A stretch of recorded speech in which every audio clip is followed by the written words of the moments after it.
Where the movie spends all of 5 minutes getting Remedios from her encounter with Yaldabaoth to her meeting with Ainz, the novel spends almost 200 pages. Last episode was their stop in the Sorcerer's Kingdom and their chat with the Blue Roses, and it's here in this episode that they'll finally get to the Sorcerer Kingdom.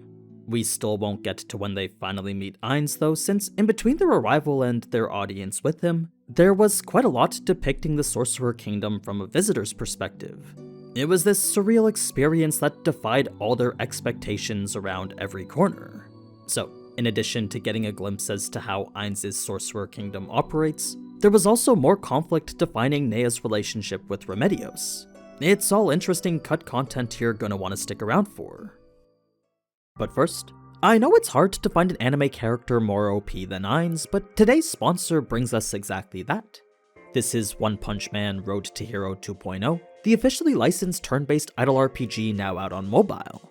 Collect all the heroes and passively farm resources, then create your unique team to fight across a multitude of modes. There's the story mode where you can experience the events of the anime all over again, the Extreme Trial, which is an endless tower battle, a PvP tournament and a roguelike, then a neat training system and a labyrinth to explore.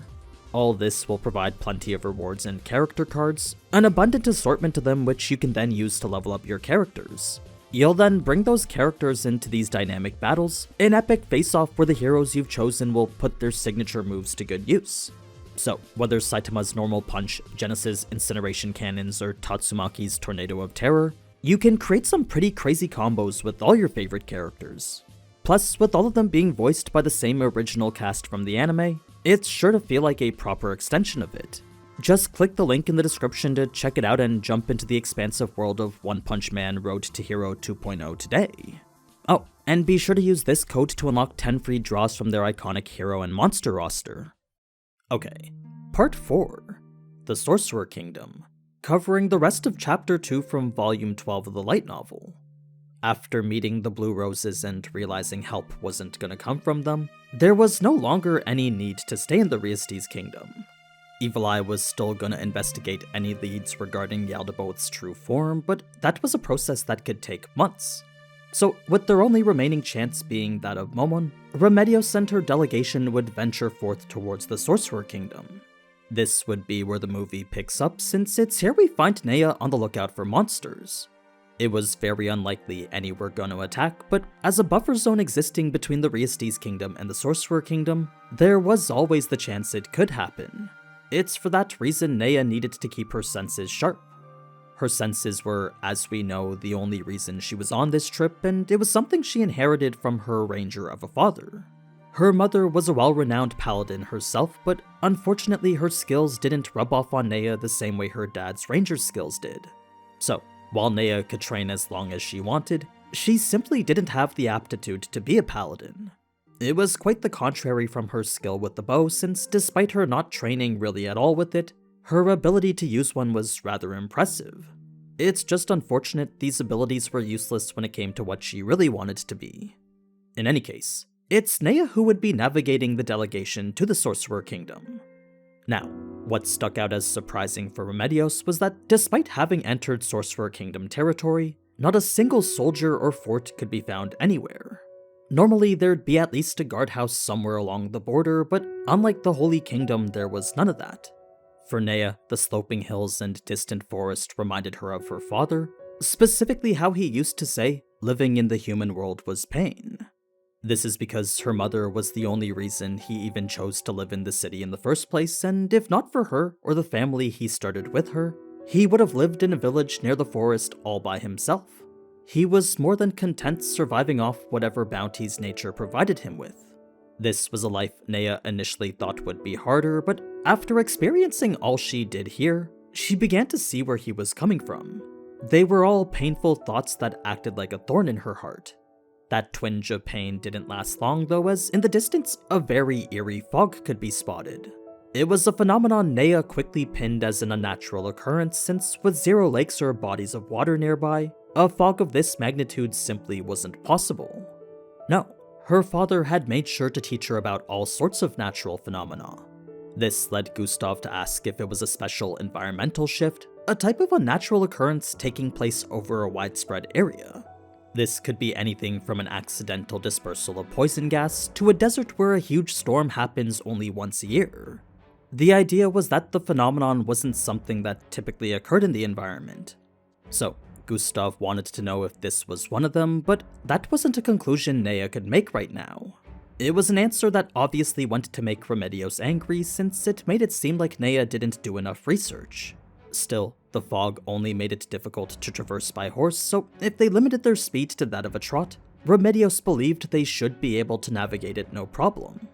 That's when Neia would suggest it was the work of a monster, something her dad once told her they were capable of.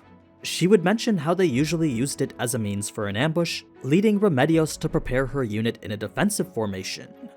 They would walk their horses to the side and form a circle, drawing their swords in preparation for whatever came next.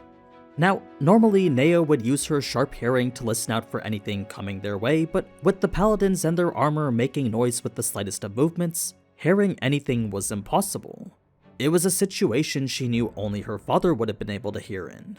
Still, Neia would try anyway, since this was a problem Remedios knew she could take advantage of. You see, if this truly was the work of a monster and it was located within the borders of the Sorcerer Kingdom, the paladins slaying it could then use it as a debt needing repaid in their negotiations with Ainz. It was, after all, the responsibility of each country to handle their own monsters. So, Neia would try her best to listen for where this threat was coming from, all while thinking what would her father do in this situation. Once again, she would be thinking about the person she'd lost. Eventually, she would try to refrain from that though, since deep down she knew she couldn't depend on someone who wasn't there. She knew what she needed to do now was find her own way. This led her to the thought that perhaps she should find a location slightly removed from the group, but that was a request she didn't even want to make. She was sure asking anything of Remedios would always result in a scolding, especially if it was an action that resulted in failure.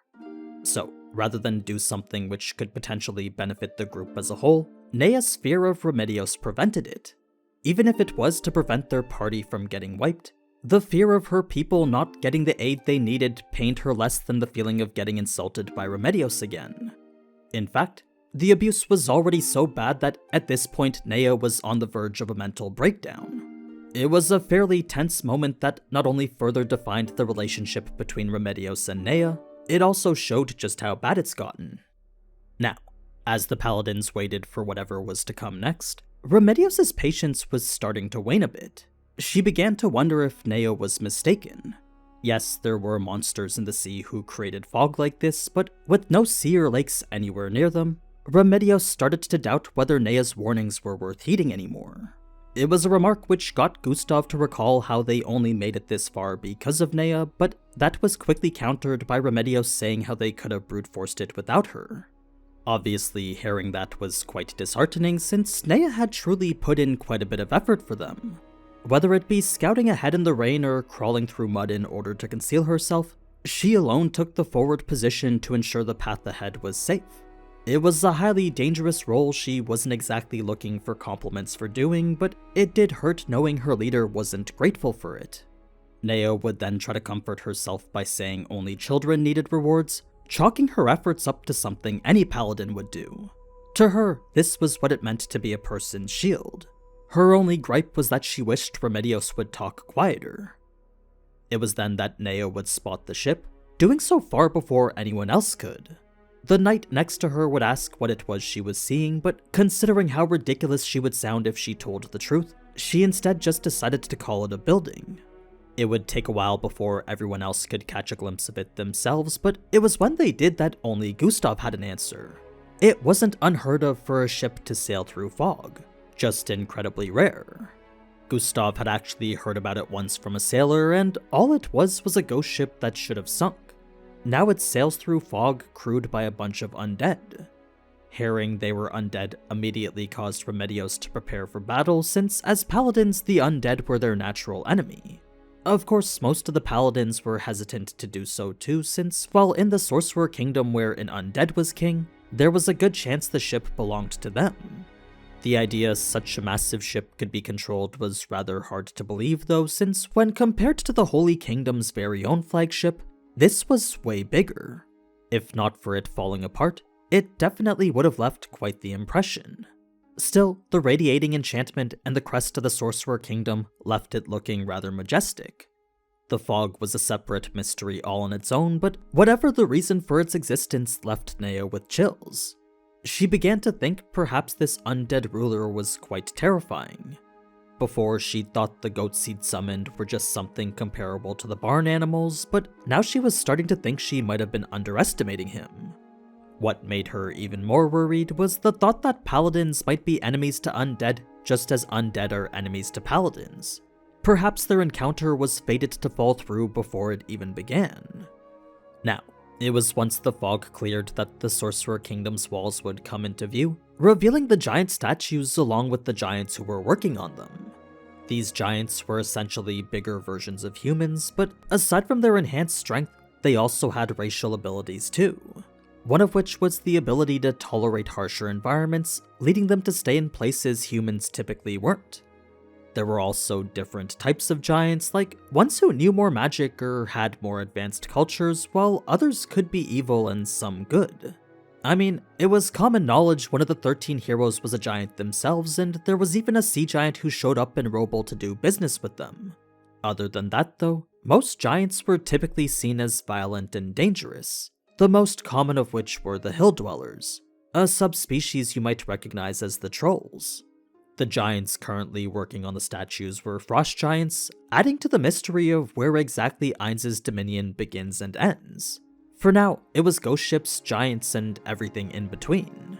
The paladins did try to gather as much information as they could beforehand, but clearly there was very much still unknown. It was once the paladins were welcomed into the city that Remedios would still have her mind on battle, prepping herself in the case that they had to fight the frost giants. They were typically monsters a mithril adventurer could handle no problem, but there was always the chance a giant like this was trained. In a situation like that, any sort of training, whether it be warrior, caster, or thief, meant that they were sure to be a challenge. Humans weren't the only species able to polish their skills that way.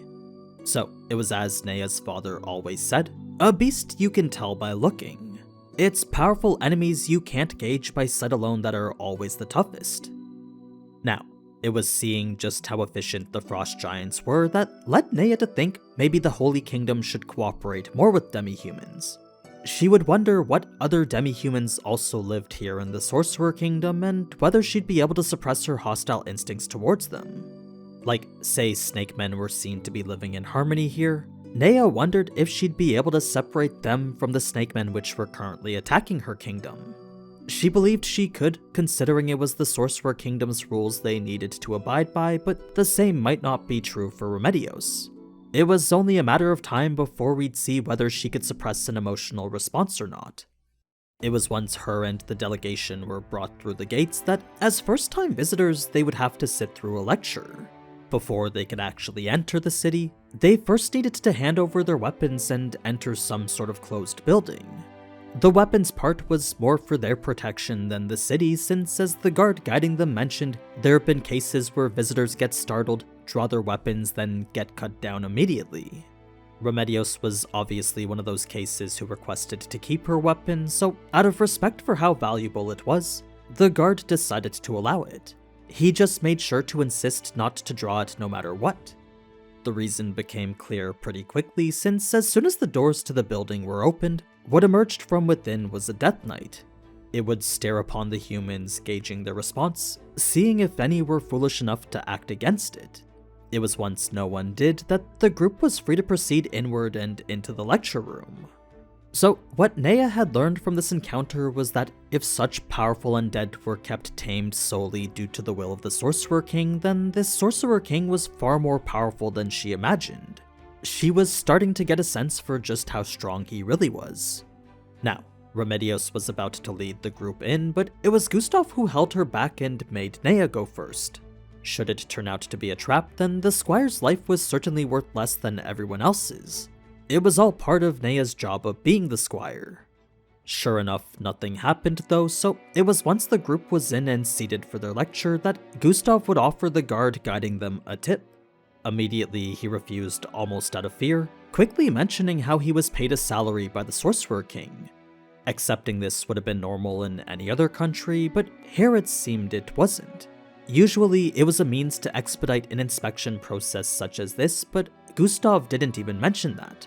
All it was a kind gesture that still the guard clearly didn't want. It was shortly after that's when the Naga would show up, a much less frightening monster than the Death Knight. When compared to the despair felt while looking at that, this Naga really wasn't anything surprising. So it was then that Neia realized this was the point.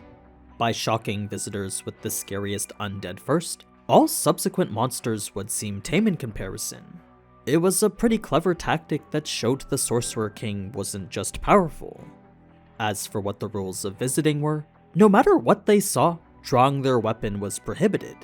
Since all manner of races and dangerous beings roamed the streets, it was a crime to draw their weapons first. Reason being that the Naga could guarantee they wouldn't be attacked. Even if the monsters here hated them, what they feared more was punishment from the Sorcerer Kingdom's servants. That being the case, the Naga made clear there should be no sense of fear while walking the streets here. If there was, however, an instance where one of them needed to defend themselves, then that was when drawing their weapons would be okay. Anything else was absolutely not. It was a matter easily provable since all crimes were investigated via mind control. This was a tactic the paladins found rather archaic since magic like this was typically only used by tyrants. With Dominate being able to turn someone into a criminal temporarily and Charm being used to make someone a scapegoat, these two spells could easily make criminals out of anyone. They were historically used to frame and dispose of dissidents with ease. Rest assured, Ainz would never do that, but that was something the paladins would just have to trust him on. So it was then the Naga would ask if they wanted to leave, but immediately Remedios would say no. It was the fastest response the Naga had ever gotten from humans. His warnings after were just of undead carriages on the streets and dragons in the air, stuff that would normally be received as crazy talk. The dragon was the part that stuck out the most though, since dragons were monsters from the realm of legend. Seeing one was sure to bring about chaos, and beating one was only achievable by a few. So, to the paladins, the idea of dragons was even more shocking than the undead that they'd seen. That was about all the Naga had to say, bringing Remedios to a question of her own. She wanted to know if it had the urge to kill them. The Naga spoke truthfully and said the old him probably would have, but now that he'd met the king and come to know his rules, this idea of lower life forms quarreling wasn't even worth considering anymore.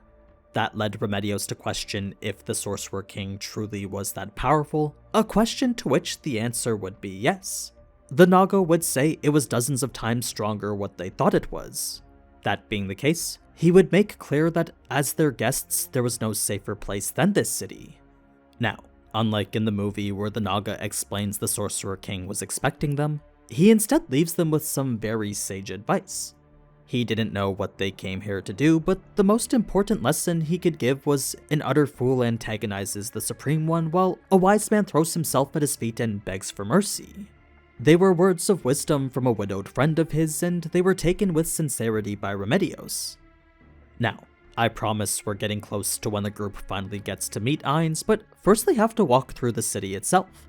It's yet another section not quite included in the movie, and it's what I'll talk about in the beginning of next video. That and how their initial meeting with Ainz really went. For now, that's all I've really got to share with you, so if you liked the video then leave a like, and if you want to see more then consider subscribing. Until next time though, ciao.